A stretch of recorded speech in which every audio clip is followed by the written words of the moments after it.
Assalamualaikum warahmatullahi wabarakatuh. Dan pada video kali ini kita akan mengisahkan tentang Nahar Ar-Rajjal.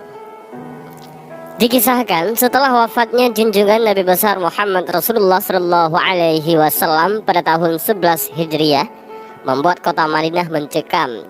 Suku-suku Arab di luar Mekah dan Madinah secara serentak menyatakan memisahkan diri dari naungan Islam. Inilah yang dikenal dengan gerakan murtad. Ada yang tak mau lagi mengeluarkan zakat.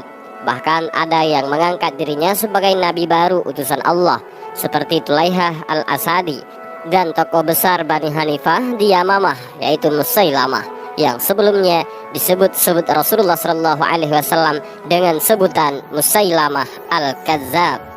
Setelah wafatnya Rasulullah Shallallahu Alaihi Wasallam, mereka bahkan berani menyerang kota Madinah saat Madinah kosong. Karena saat itu hampir seluruh kekuatan muslimin dikirim Khalifah Abu Bakar ke wilayah Syam.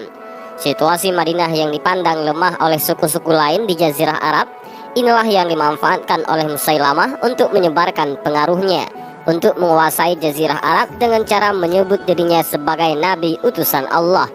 Hasilnya luar biasa, hampir seluruh wilayah Yamamah menjadi pengikut sang nabi palsu. Keberhasilan Musailamah ini terjadi karena hasutan Nahar Ar-Rajjal. Kemunculan nabi palsu, yaitu Musailamah al-Kadzab, memang merisaukan umat Islam di Madinah. Ia sudah mengikrarkan diri sebagai nabi sejak Nabi Muhammad Shallallahu Alaihi Wasallam masih hidup. Musailamah berkata kepada kaum pengikutnya, "Aku bersaksi Muhammad itu seorang nabi, dan aku juga seorang nabi." Ini adalah saksinya Nahar Ar-Rajjal, salah satu murid Nabi Muhammad Shallallahu Alaihi Wasallam. Tidak banyak yang mengikuti ajaran Musailamah, namun gerakan dakwah nabi palsu ini semakin besar sejak bergabungnya Nahar Ar-Rajjal. "Wahai Bani Hanifah, aku bersaksi pernah mendengar Muhammad berkata bahwa Musailamah juga seorang nabi," ujar Nahar Ar-Rajjal kepada para pengikut Musailamah. Namun mengapa setelah mendengar ucapan Nahar Ar-Rajjal, para pengikut nabi palsu Musailamah semakin bertambah? Karena Nahar Ar-Rajjal dikenal oleh sukunya sebagai seorang muslim yang langsung belajar Islam dengan Rasulullah Shallallahu Alaihi Wasallam di Madinah. Bahkan ia diutus oleh Nabi besar Muhammad Shallallahu Alaihi Wasallam untuk menghentikan gerakan murtad kaum Bani Hanifah, dan agar menyampaikan surat Nabi Muhammad Shallallahu Alaihi Wasallam yang berisi bahwa Musailamah bukanlah seorang nabi, tapi seorang pendusta. Namun ketika Nahar Ar-Rajjal bertemu dengan Musailamah, keadaan yang terjadi justru sebaliknya. Nahar Ar-Rajjal justru terpengaruh dengan harta dan jabatan yang diberikan Musailamah sang nabi palsu itu. Dan akhirnya Nahar Ar-Rajjal menyembunyikan pesan Nabi Muhammad SAW bahwa Musailamah adalah seorang pendusta. Bahkan ia membalikkan fakta bahwa Nabi Muhammad SAW telah merestui Musailamah sebagai seorang nabi utusan Allah. Nahar Ar-Rajjal ternyata belum memiliki cukup keimanan meski ia telah berbekal ilmu agama. Ia tergoda dengan iming-iming sang nabi palsu untuk dijadikan tangan kanan untuk menguasai bangsa Arab. Ia terperangkap dalam lembah kesesatan. Musailamah sang nabi palsu justru memanfaatkan ketenaran Nahar Ar-Rajjal yang dianggap oleh kaumnya mengerti ilmu Islam. Akibatnya sebahagian besar masyarakat Bani Hanifah yang semula meragukan kenabian Musailamah kini semakin memantapkan hatinya dengan mengimani Musailamah sebagai rasul utusan Allah. Itu sebabnya para sahabat Nabi Muhammad SAW di Madinah menilai Nahar Ar-Rajjal lebih berbahaya dari Musailamah sang nabi palsu, sebab ia telah menyalahgunakan posisinya sebagai orang yang mengerti agama yang dipercaya masyarakatnya, justru menyesatkan kaum muslimin dari kaumnya. Akibatnya puluhan ribu orang murtad dan beriman kepada sang nabi palsu.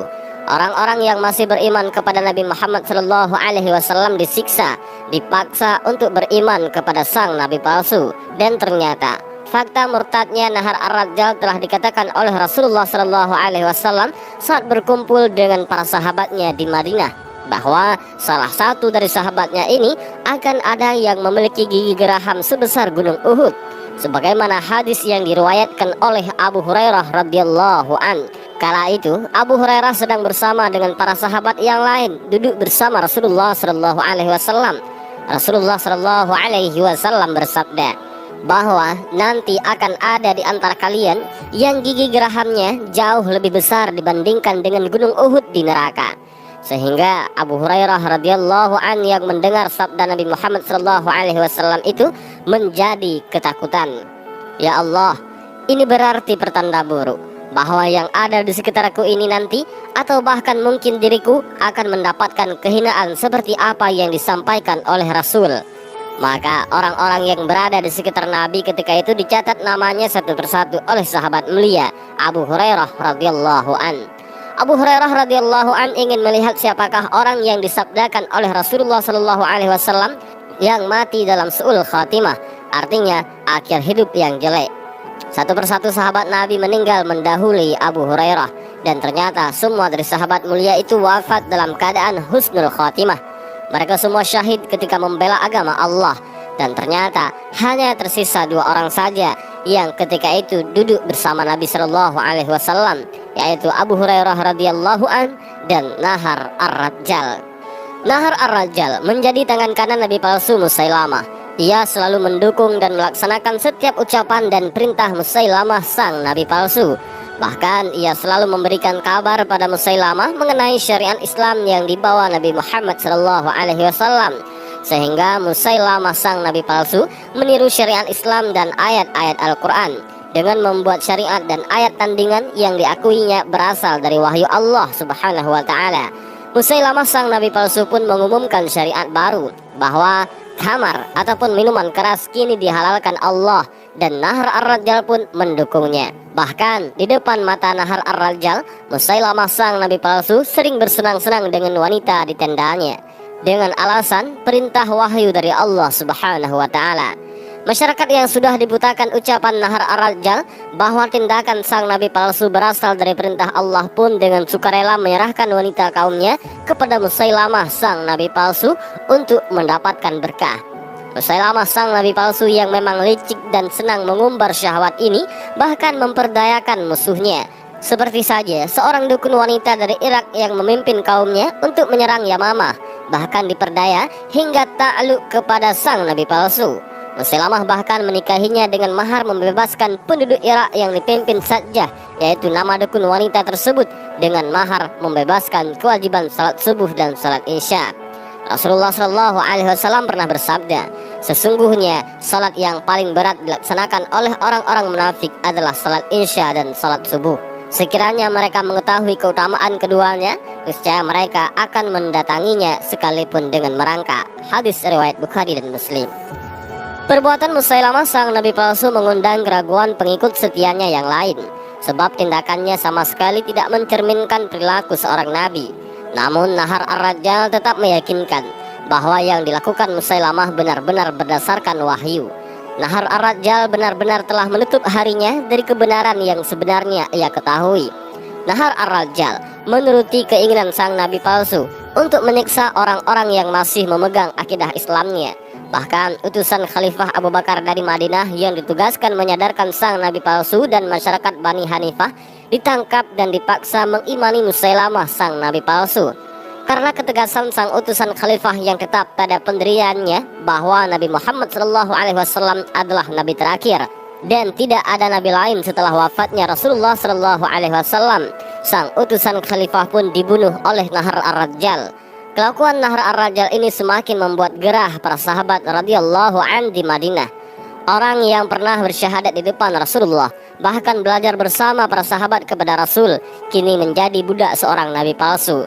Khalifah Abu Bakar pun memutuskan mengirim pasukan muslim untuk menumpas gerakan Musailamah yang didukung Nahar ar-Rajjal.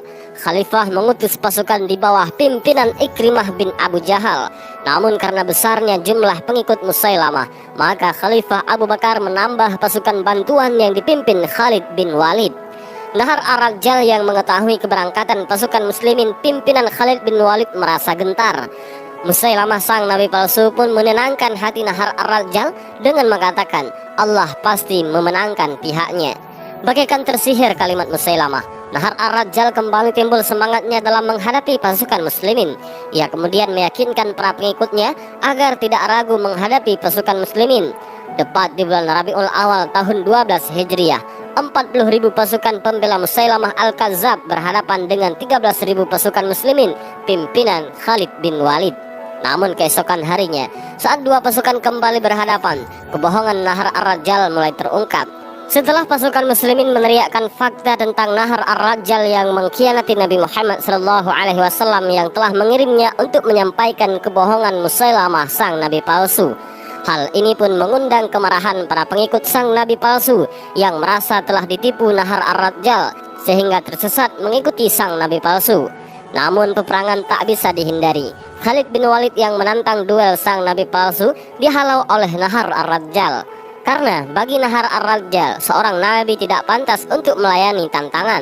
Sekalipun para pengikutnya meminta sang nabi palsu untuk melayani tantangan Khalid bin Walid. Akan tetapi, berbagai alasan keluar dari mulut Nahar Ar-Rajal dan sang nabi palsu Musailamah yang hina dina ini. Pertempuran dahsyat pun terjadi. Inilah perang Yamamah yang diabadikan dalam sejarah sebagai perang melawan kaum murtad terbesar dan terdahsyat. Karena keraguan di pihak kaum murtad akibat terungkapnya kebohongan Nahar Ar-Rajal, pasukan muslimin berhasil mendesak kaum murtad. Nahar Ar-Rajal yang semakin terjepit, sebuah panah yang dilepaskan pasukan muslim pun berhasil mengenai dirinya. Kaum murtad pun terdesak hebat hingga berlindung di balik benteng. Puncaknya, sang nabi palsu Musailamah tewas mengenaskan di ujung tombak Wahsy. Kematian Nahar Ar-Rajal dan Musailamah mengakhiri perang Yamamah. Kaum murtad yang selamat pun sadar dan kembali ke pangkuan Islam. Mereka menyesal telah tersesat dalam kesesatan akibat kebohongan Nahar Ar-Rajal. Dan inilah kisah Nahar Ar-Rajal, seorang yang dulunya pernah belajar ilmu langsung dari Rasulullah SAW, seorang yang pernah duduk di majelis Rasulullah SAW, namun karena keimanannya belum cukup kuat, maka dia sangat mudah terpengaruh oleh kesenangan duniawi, dan di akhir hayatnya dia mati dalam keadaan su'ul khotimah. Nauzubillah.